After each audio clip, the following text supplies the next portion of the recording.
सब सत्य विद्याओं का पुस्तक है। वेद सब सत्य विद्याओं का पुस्तक है। वेद का पढ़ना पढ़ाना, वेद का पढ़ना पढ़ाना और सुनना सुनाना, और सुनना सुनाना सब आर्यों का परम धर्म है। ऋग्वेद मंडल 10 सूक्त संख्या 185, मंत्र संख्या 1। मंत्र का विषय मित्र आर्यमा वरुण। मंत्र ओम महे तृणामो अस्तु दुष्यं मित्रस्यानेना दुराधर्षं वरुणस्य। मित्र शब्द का अर्थ है त्रिमिता स्नेह ने, सबके साथ स्नेह करने वाला। आर्यमा के अंदर देने की भावना है। आर्य बेटी तमा हो जाति। वरुण पाप से निवारण करता है। इन त्रिणाम तीनों का अब अस्तु रक्षण हमारे लिए हो। इनमें मित्र से मित्र का रक्षण हमें महान बनाने वाला हो।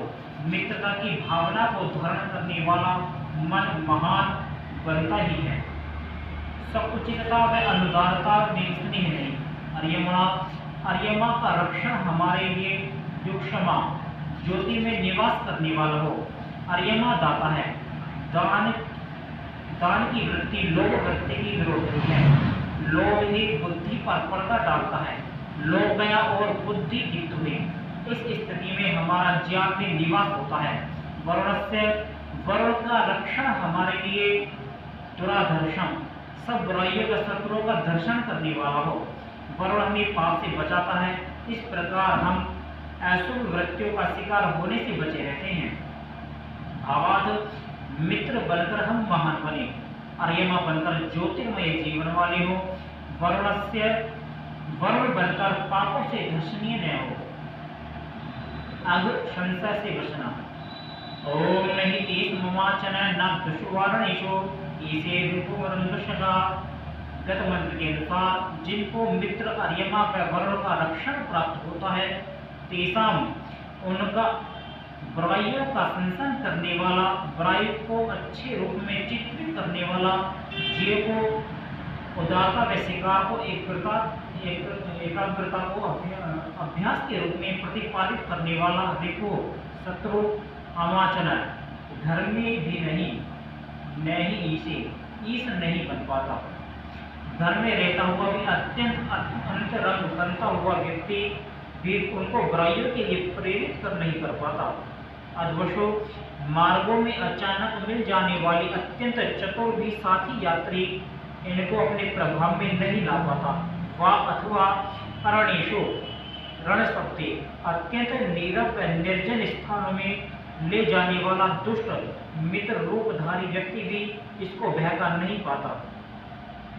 भावार्थ मित्र आर्यमा व वरुण वे रक्षण को प्राप्त करके हम अवसंशय व्यक्तियों के बहकावे में आने से बचे रहे।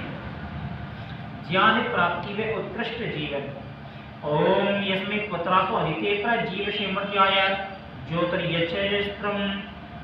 गत मंत्र के अनुसार अवसंशय रिपुओं के बहकावे में आने वाला व्यक्ति वह होता है यस्मै मर्त्याय, जिस मनुष्य के लिए अदिति पुत्राशा, अदिति के पुत्र अर्थात आदित्य, प्रकृति, जीव व परमात्मा तीनों का ज्ञान प्राप्त करने वाले विद्वान अजस्त्रम निरंतर ज्योति ही ज्ञान को देते हैं।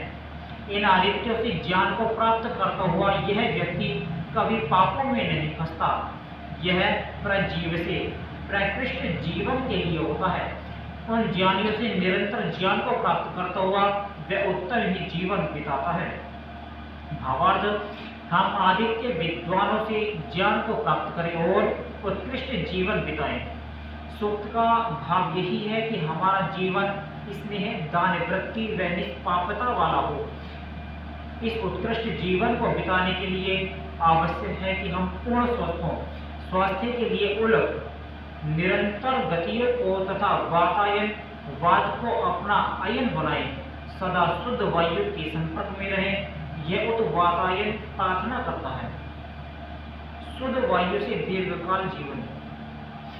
ओम वात आ वातो बीजम संभो वयो भूलो हृदय प्राणा आयुषितारिषात्।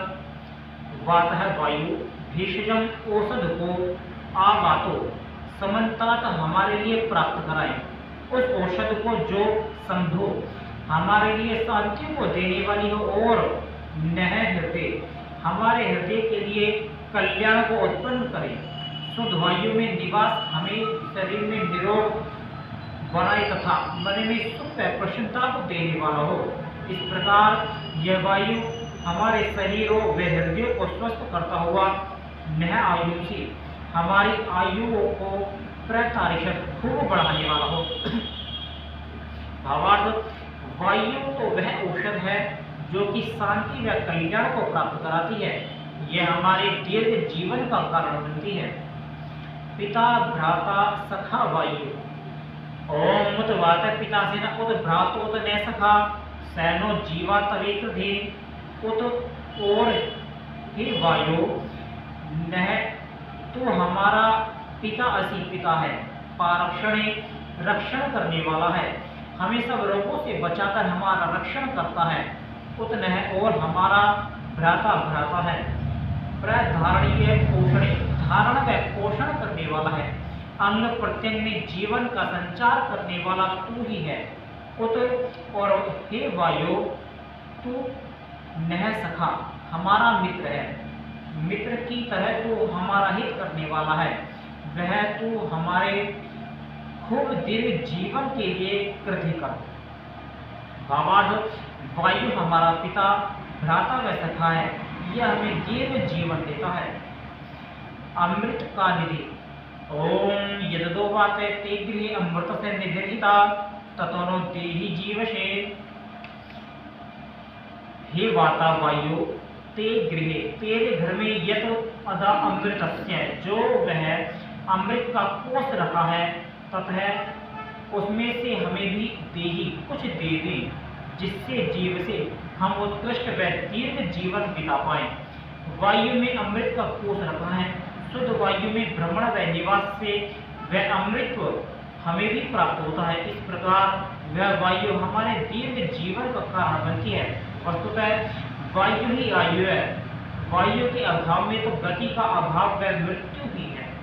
भावार्थ, शुद्ध वायु का सेवन अमृत का पान है। वायु के महत्व को यह सूक्त अत्यंत सुंदरता से चित्रित कर रहा है। वायु सेवन से स्वस्थ शरीर स्वस्थ हृदय वाला यह प्रभु का प्रिय बनता है, वत्स होता है, निरंतर उन्नति करता हुआ आग्रही अग्निपुत्र कहलाता है। आगे बढ़ने वाला यह अग्नि की उपासना करता हुआ कहता है। ओम